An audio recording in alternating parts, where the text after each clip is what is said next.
My story takes place 19 years ago. I'm female and I was 16 at the time. I'm probably 5'7", about 130 pounds, and I like to think that I'm strong, but I couldn't take on two young men. So it begins with my mom and stepfather going away on vacation and leaving my 17-year-old sister and me home alone. They did this often. My parents were not winning any parenting awards. My sister and I didn't get along either. She was a nasty piece of work. Luckily, she decided to go stay at a friend's house while my parents were away. I was kind of nervous about being alone, so I had my boyfriend staying with me. He was a pugnacious jerk, but I'm glad he was there. One night, Brett and I were at my house and we had just started messing around when I heard a really loud knock at the door. My room was in the basement, but at the landing area between the stairs. You know how some staircases are broken up and there's a turnaround area? That's the landing. There was a window which through I could see the stairs that led up to the alcove of our front porch. I could see two people standing there, and just as I was peeking out to see them better, one of them saw me. I remember feeling the breath sucked out of my chest. There were two young men sitting on the porch. It was almost midnight and I had no idea who the heck they were. The guy that saw me let his friend know, and they both looked in the window and asked me to come to the door. My boyfriend had gone upstairs to open the door, and I remember freaking out because I had told him not to. He was one of those guys that thought he was Mr. Tough Guy and believed he could fight anybody. He was telling the guys to leave just as I joined him at the door. They saw me and called me by name, and asked for me to let them in. Brett told him to screw off. One guy, I think, said his name was Wes or Les, something like that, said, "Come outside, just want to talk to you," to my boyfriend. I said, "No thanks, we're going to bed," and shut the door. I was really confused and getting very scared. They stood on my doorstep for a few minutes, then started knocking again. Wes, or Les, explained to me through the door that he was my sister's friend and that she had told him I was alone at the time and that they should come by. I knew my sister and I believed them. That did not, however, make me stupid. I told them to leave. They started kicking the door. I was shaking and I seriously feared that it would not hold up. I was so scared that I ran to my kitchen and called the police. I was assured that they would be there very soon and told to lock the doors and stay on the phone. Meanwhile, Brett was still yelling at them, which only served to piss these guys off more. I asked him to shut up, but he wouldn't listen. I was locking all the doors and windows upstairs while Brett went down to check the doors. Down in the basement, there was a huge mudroom area, and it had a thick wooden door made of 2x4 planks, kind of like a barn door. The door had a big old lock on it, some spring-loaded turn bolt, and also had a plank to set across it, like a barricade. One of the guys was pounding on this door, and Brett heard him tell the other guy to try the back door. This stupid door was one of those 1960s things that had a happy little square window right at face level, with a little curtain across it. I was at this door, trying to jam a chair under the flimsy knob, when I looked up and saw the unnamed guy just looking at me. I screamed, and the dispatcher asked me if I was alright.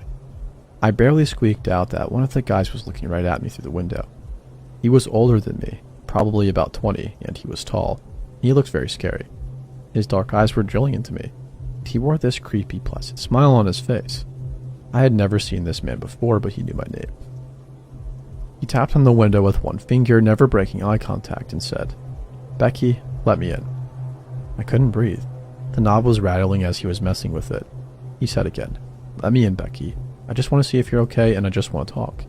He stared at me. I didn't say anything. I was just 3 feet from him with my back pressed to the fridge when he suddenly started beating on the door and screamed, "Let me the F in this house. If I have to break in, I will kill you both, so just open the door." He looked absolutely maniacal. Then there was a loud knock at the front door and the man went silent. He gave me the most hateful sneer I'd ever seen. I heard shouting and he ran down the back stairs and into the woods along the back of my yard. Brett had gone to the door. It was the cops. There were 2 female officers at the front door and one was just starting to raise her voice, asking where I was when I came to the door too. I was so relieved I started crying. I told them they had run away through the woods. Luckily, the woods were not deep. They actually ran along the bank of the large river, and there was a bridge just up from where the woods met the road. One officer ran around the back, while one stayed to get a description and take my statement. Officer number 1 came back and spoke to officer number 2, saying she saw them running across the bridge. They both left in a hurry, hopped in the cruiser and sped off. I was still crying and shaking, but I was absolutely furious at Brett for riling them up. I went to make myself some tea, thinking of all the things I could kill my sister with when she got home. I had so much anger, fear, and adrenaline pumping through me, I could have ripped her to shreds at that moment. 20 minutes later, the cruiser came back.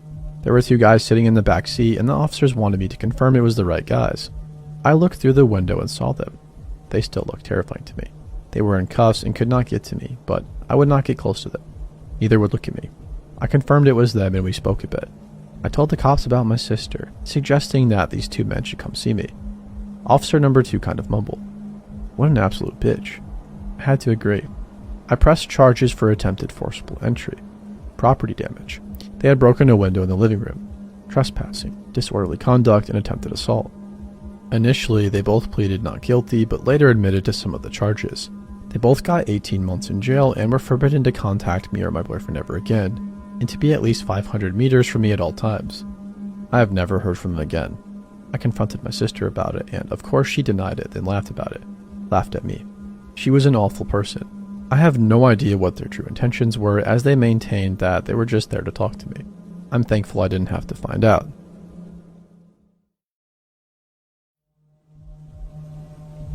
I've been doing this for about 8 months, and I want to be clear that I'm not stupid about it.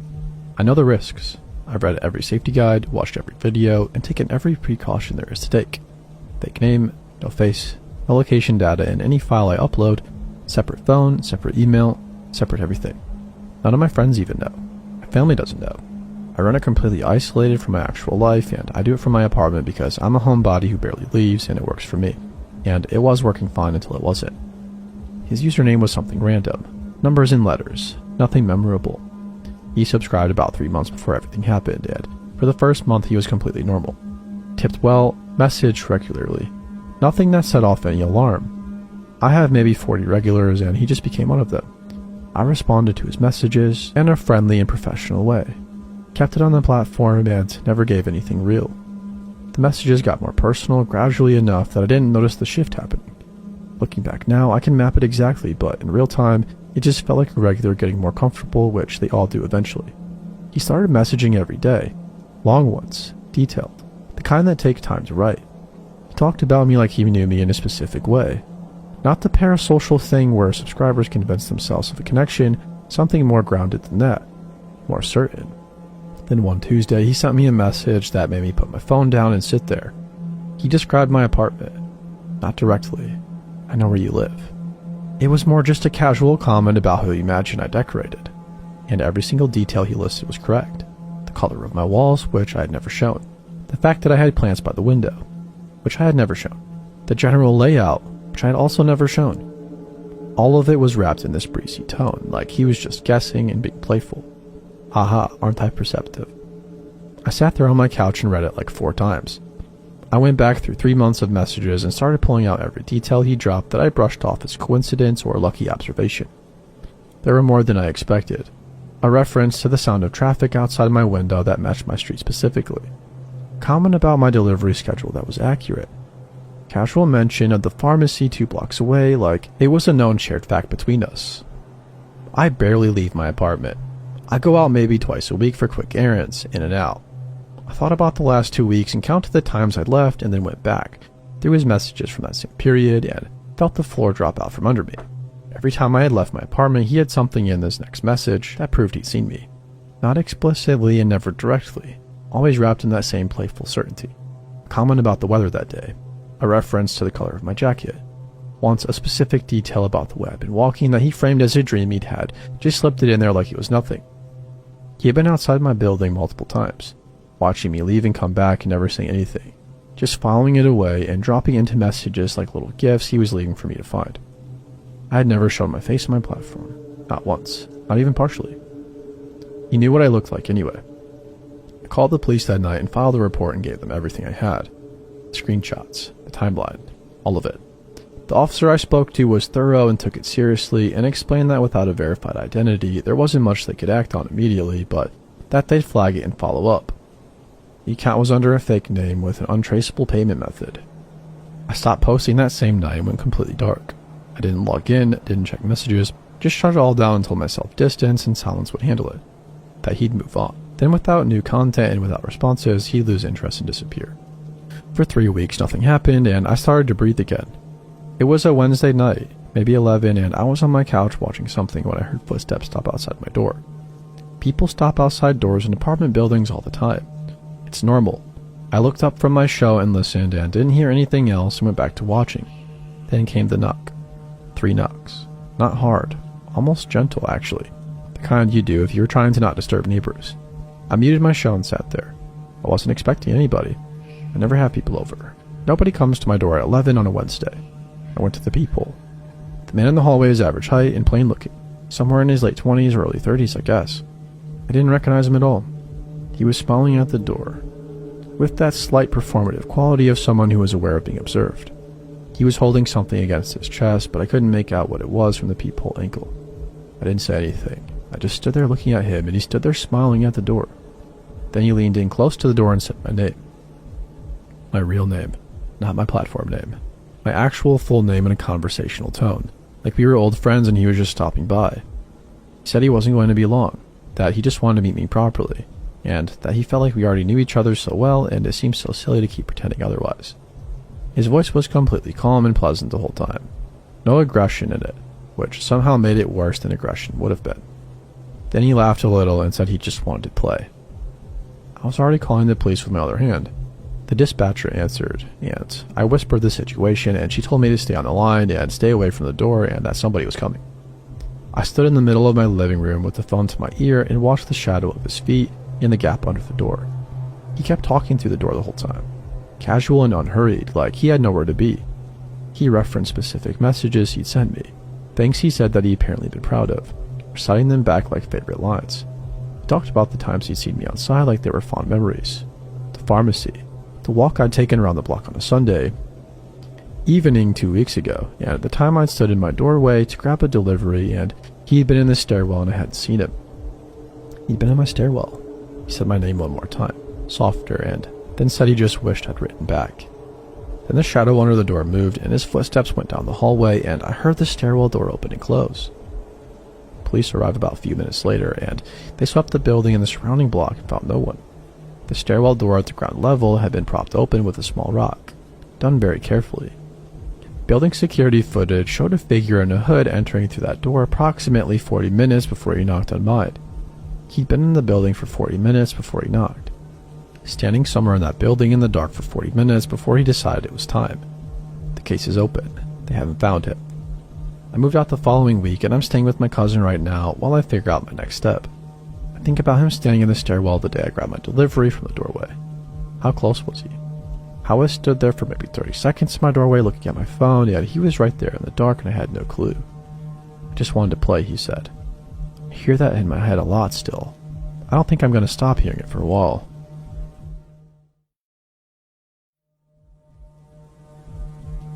So my parents got a dog. I want to lead with that because it's important context for why I ended up in this situation. They've been talking about getting one for years. Empty nest stuff, and they finally did it 2 months ago. A 2-year-old rescue named Hank, some kind of lab mix, a big dopey thing that my mom is completely obsessed with, which is awesome. Hank seems like a good dog, but the problem is they don't fully trust him alone overnight yet because he's still adjusting and apparently ate an entire couch cushion his second week there. So when they booked a long weekend trip upstate to visit my aunt, they asked me to come stay at the house and watch him. I'm 20, home from school for the summer, with no real reason to say no. Free food, a familiar bed, easy enough, I said. That was my first mistake, probably. I got to my parents' place Friday evening. They left around 6, I think, and for the first couple of hours everything was completely fine. Hank was happy to see me and we watched TV. I made food and he sat with me by my feet the whole time, which my mom warned me he does. Normal dog stuff.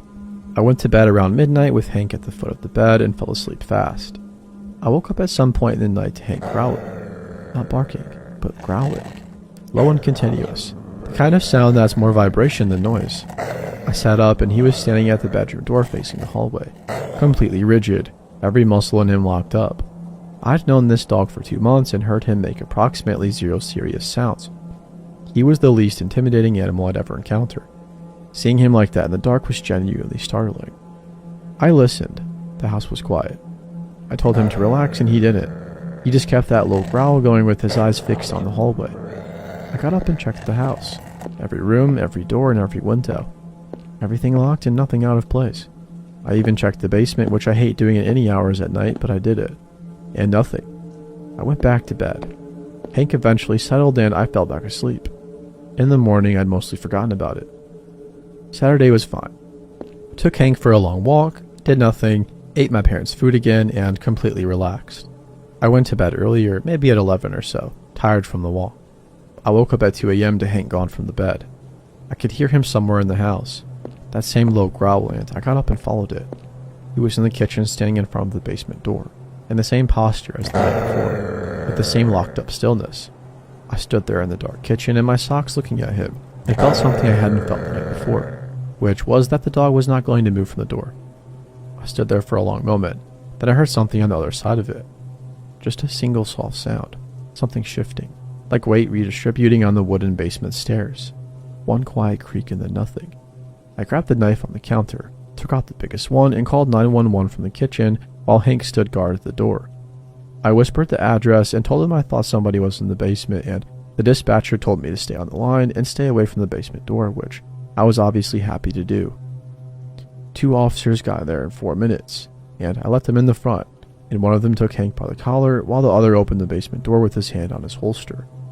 They found him on the stairs. A man, probably mid-40s, sitting on the 4th step from the bottom in the dark, like he'd been there for a while. Not armed or aggressive, but just sitting there. He looked exhausted more than anything. When the officer asked him what he was doing, he said he used to live here. Saying it like that explained everything. He said he just needed somewhere to sleep, and he knew the back basement window latch had always been broken and figured nobody would notice.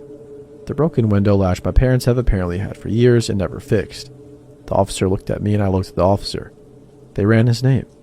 He had a record, nothing violent, mostly trespassing and vagrancy, and he had indeed owned that house at some point and sold it 12 years ago. Whether that made him feel entitled to come back and sleep in the basement, I genuinely could not tell you. He seemed more sad than dangerous, though. They took him out and I gave my statement in the kitchen while Hank sat on my feet the whole time. Here's the thing that I keep coming back to, though. The officer who cleared the basement walked the whole thing before they brought the guy out. He came back upstairs and mentioned that the old couch down there, the one my parents had been meaning to throw out for years, had apparently been slept on recently. Multiple times recently, he said, based on the indentation and some personal items nearby, like a water bottle and stuff like that. My parents have been in that house 9 years. Hank has been there for 2 months. You can draw your own conclusions about how long this had been going on before Hank showed up and started waking people up at 2 a.m. I fixed the window latch myself the next morning, bought the hardware at the store down the road, and watched a video and got it done in about 20 minutes. I didn't mention it to my parents until they got home. My mom cried a little. My dad immediately went and bought a security system. Hank got an extra treat that night. He deserved probably about 100 of them.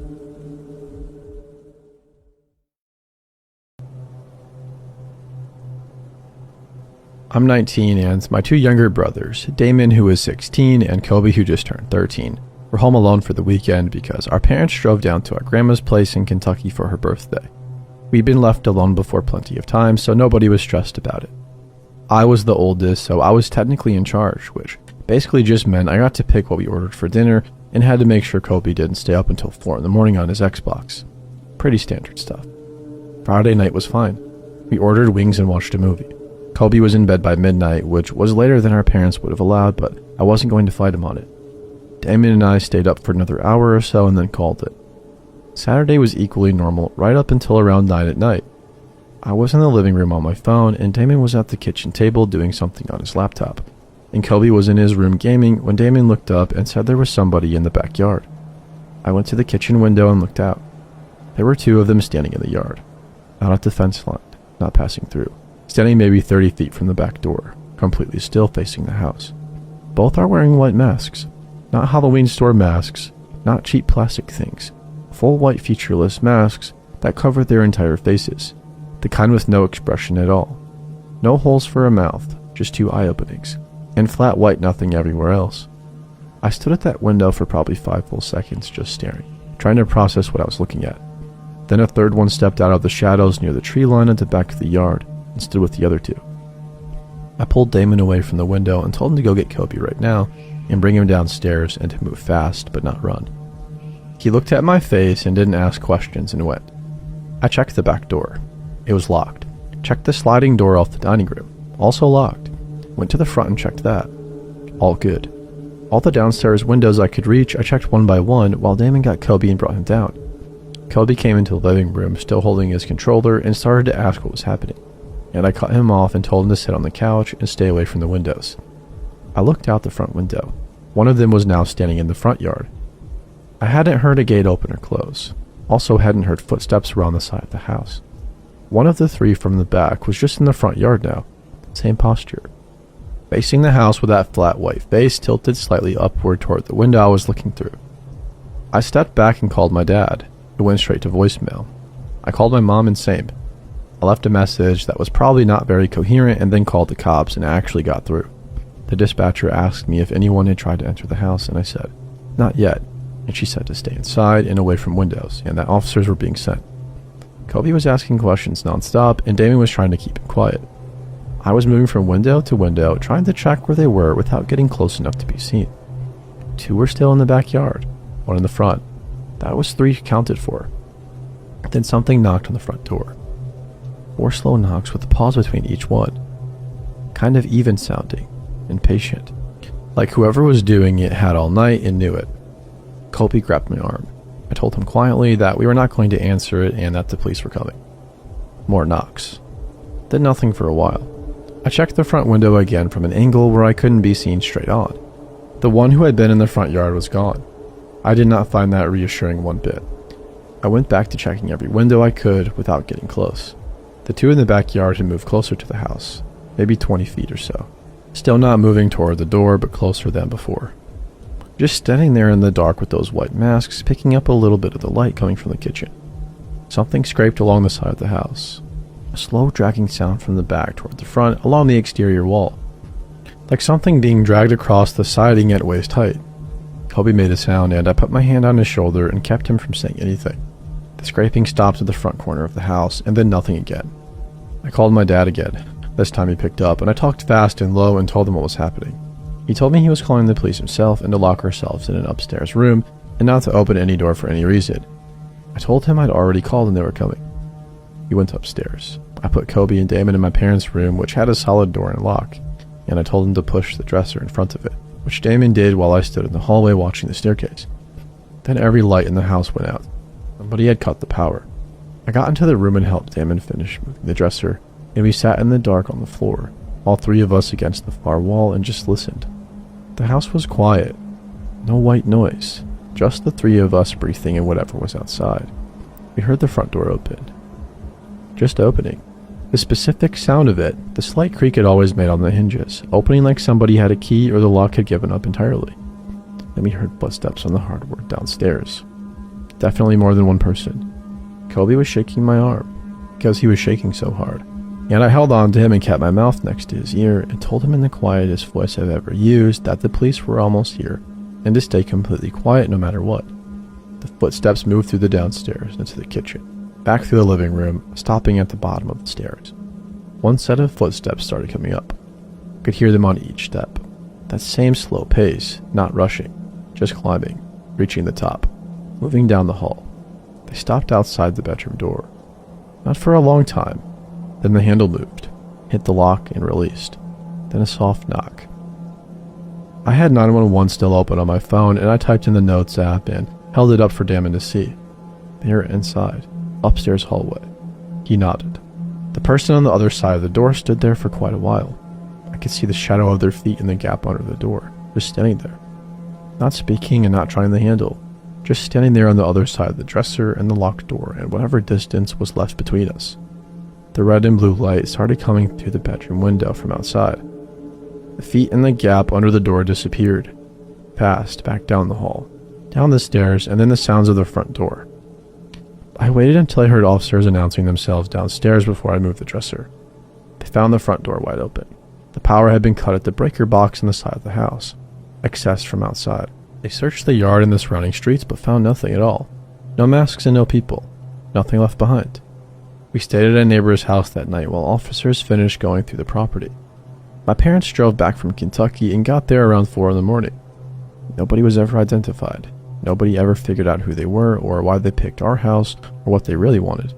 The officers said it was likely a group of teenagers pulling an elaborate prank, and I've tried to believe that because it's the most comfortable explanation. But teenagers doing a prank don't cut your power and they don't break inside. They don't stand in the dark on the other side of a locked door for 5 minutes without making a sound. Whoever they were organized and they were patient. They knew exactly what they were doing every step of the way. I think about Kobe the most because he was 13 and he sat in that dark room shaking and didn't make a sound the whole time because I asked him not to. He still doesn't talk about it, not even with me and Damon. I don't push it. Some things you just have to carry.